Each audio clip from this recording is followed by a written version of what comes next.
I definitely like to get inspiration from the site, and in the case of the first projects that I did down on Rio Salado, the natural history of the river was the main source, the main inspiration for imagery that we worked into the bicycle path. So I started out by spending quite a bit of time with the biologists at ASU who have studied natural history of the Rio Salado, and they were able to give me a great inventory of the types of fish that were indigenous to the river when it was a free-flowing river.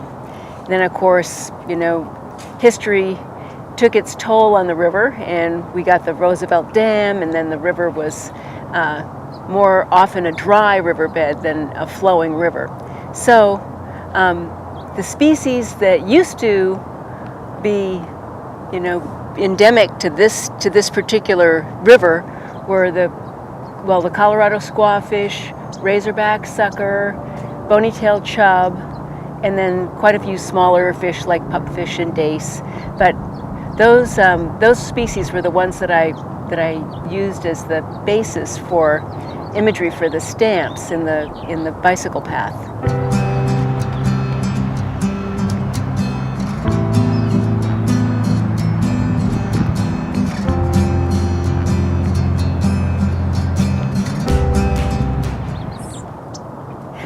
Well, I actually really like the feeling of this particular piece, this rest stop, even though it's 20 years old at this point.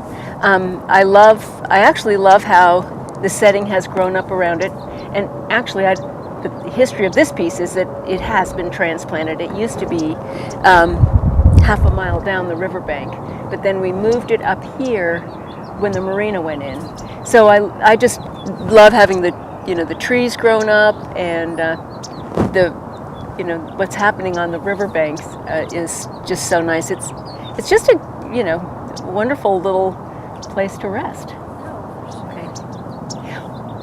Well, the imagery in this particular piece here was taken from birds that I saw when I first came to the site. So I came and I saw Cooper's hawks and hummingbirds. So those are the two bird types that are cut out of the steel here.